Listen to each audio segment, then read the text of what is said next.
The topic for this month's documentary was chosen by the community poll held on the PVZ subreddit. If you wish to participate in the poll for next month's documentary, be sure to watch out for the announcement video. Now, onto our scheduled program.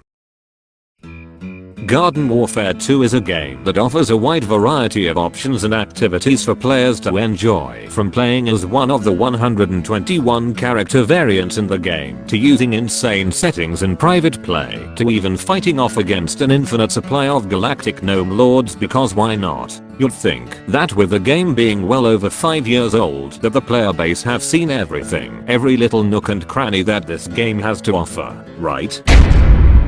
However, despite all of the fancy variants, cosmetics, and unique and challenging boss fights, deep within the game files, beyond everything that is shown at the surface, what the public eye sees, lies a vast amount of content that never saw the light of day. From unique bosses, unused abilities, to what potentially could have been unused character classes. All of these lurk within the code for Garden Warfare 2, most of which had the opportunity to see the light of day but were either unfortunately scrapped, replaced, or left to be buried within the game's code.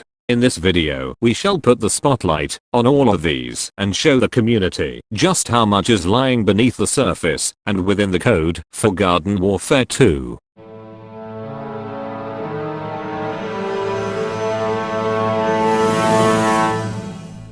Now, before we directly dive straight into the game files and look at all of the unused content that lurks within, we must first take a brief look at the development history of Garden Warfare 2, starting with its reveal back at E3 2015. Back then, this was the first time the game was shown to the public, with it mainly showing off the 3 brand new zombie classes, the Imp, Captain Deadbeard, and Super Brains. From the gameplay shown, aside from a few graphic differences and characters having mildly different statistics, the game that was shown at E3 all those years ago was almost exactly the same game that we all have today. However, there are 2 noticeable features that I shall briefly touch on, for neither of these features are present within the game files. Firstly, is that once the boss wave is complete, the entire map seems to shift from a normal stable state to a sudden self-destruct landscape with sparks erupting from all of the various devices, liquid solutions leaking onto the floor, explosions happening all around, as well as a zombot's head that falls out of the sky. Whether or not this was originally planned for ops at the time, or simply a marketing stunt to exaggerate the experience is unclear, though it might be the latter of the two, given that something very similar happened with Garden Warfare 1's reveal. The second, however, is one that appears much earlier in the presentation, and one that a lot of people might not have even noticed, and that is this map that is featured within the first few minutes of the presentation. At first glance, this may just look like a completely new map, mainly thanks to the change of scenery and vastly different color palette. However, if we look more closely, we soon realize that this map is a zombified version of Main Street from Garden Warfare 1. We can take even further comparisons by having a garlic drone positioned at roughly the same position as the image shown. Whatever happened to that map, or why it never even made it into the base game, is unknown, but for now, those were the only 2 key features that stood out during the E3 presentation.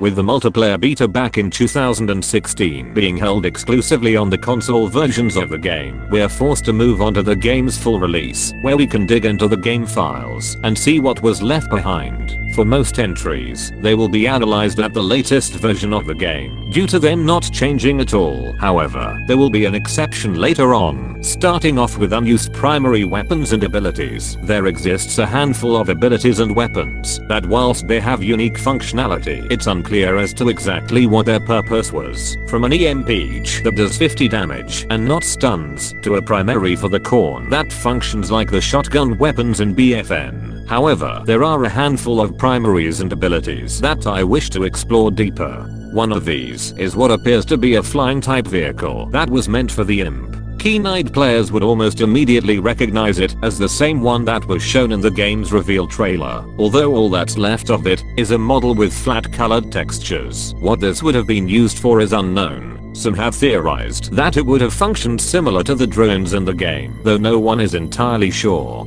Another interesting find is an unused ability for the Torchwood, which has the name Sprint Smash. From various amounts of testing, the ability's functionality is identical to the normal Sprint Tackle, except once the Torchwood reaches its destination, he would then slam his fist into the ground, dealing 75 damage to all nearby zombies. Whilst it is fully functional and even comes with an ability icon, the animation for the ability is quite clearly unfinished, with it using base animations from the actual boss Torchwood. It is interesting to note that Hover God also has some unused abilities of his own, with him actually having multiple unused abilities, from an early version of his damage buff beam to what seems to be a personal shield. These finds made people wonder as to what sort of direction PopCap was trying to take Hover God before settling on his modern day design.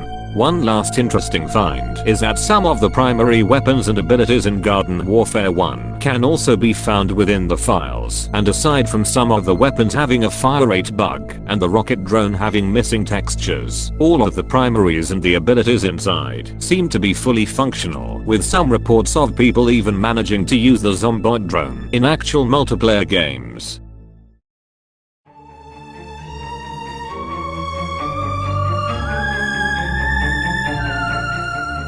Whilst the game itself is full of many interesting and exciting boss fights, from the Brothers Nomus to the Royal Hypno Flower, many of the bosses had unique attributes and abilities that made fighting them an interesting experience.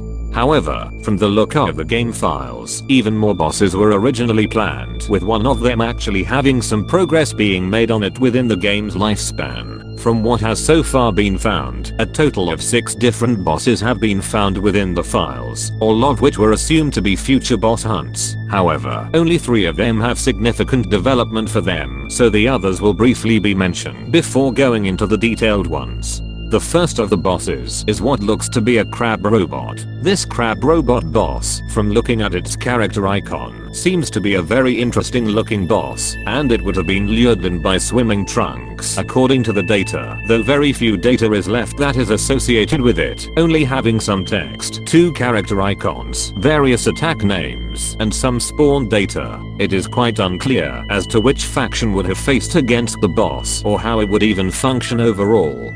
The second of these bosses is what is called the Beatboxer. This boss has little to no functionality left, though judging from its character icon, it most likely would have functioned similar to Brothers Nomus, with players having to go against multiple versions of it. All that's left of this boss, however, is a character and spotting icon, as well as some data strings.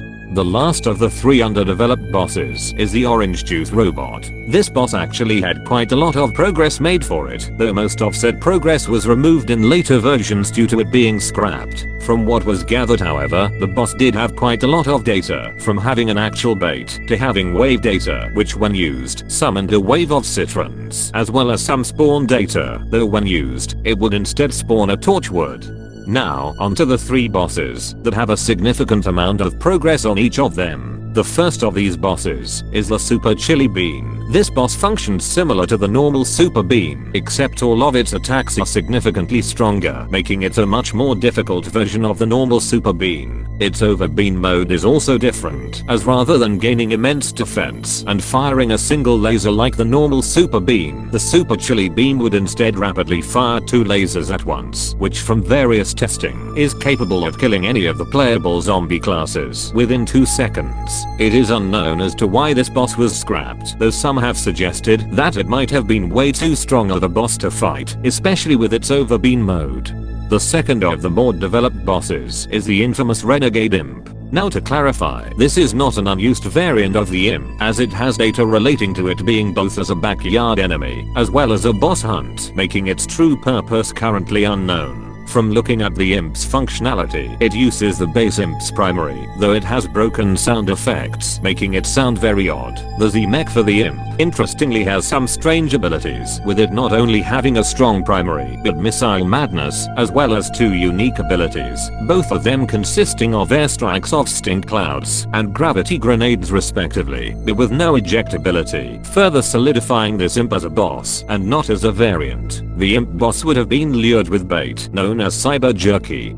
Finally, we have the Imitator, the most complex and most interesting unused boss in the game. Initially, when the game first launched, the Imitator didn't really have much to offer, aside from a character icon, character model, and some basic attacks and animations. However, as the game progressed, a lot of development progress was made, and the boss became very complex in its fighting style. Whilst its current AI is mildly glitchy, the boss is still fully operational, and comes with some very interesting and unique attributes. In its current state, the Imitator will roam around the map and attack zombies before burrowing into the ground. When this occurs, it will summon an imitated version of one of the many zombie bosses in the game, which can range from Disco Zombie to Baron Von Bats to even the Gargantua. The boss summoned will act exactly as its normal counterpart. Once these were defeated, the Imitator would return and resume its previous activities. Despite the amazing progress being made, however, the Imitator was ultimately scrapped. As in an interview with Jeff Shaw, who at the time was the lead level designer for the game, he stated that the Imitator was scrapped due to how expensive it was becoming to build and construct, which at the time, and the developers had very little resources for anything else, forcing them to abandon the boss in the long run, which is a bit of a shame, since he mentioned that the Imitator was very close to completion.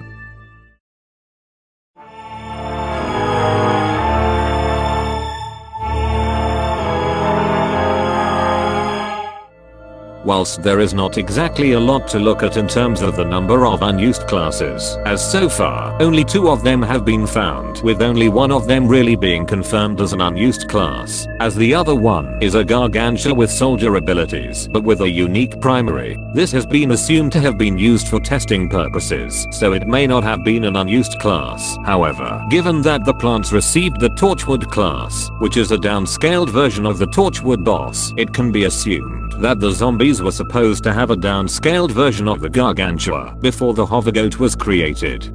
The other unused class is what has been dubbed as Laser Goat.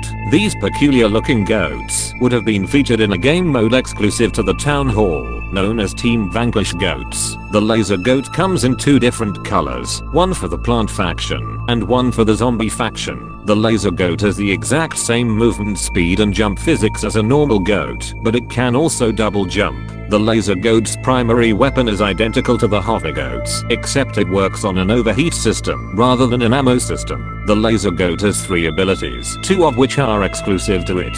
The first of these is the damage buff beam, which functions exactly the same as the one featured on the playable Hovergoat. The second ability applies a quick heal over time effect to nearby allies. And the last ability is what seems to be some sort of impulse grenade that reuses assets from the gravity grenade. The grenade thrown does not instantly explode on impact unless it comes into contact with an enemy, with the explosion dealing 15 damage. The Laser Goat in its current state is fully functional and seems to have no issues at all, meaning that it was probably close to completion before being scrapped. The game mode itself, whilst sounding similar to Cats vs Dinos, would definitely have made for an interesting experience, though unfortunately, both the game mode and the Laser Goats never saw the light of day and were left in the game files for the rest of time.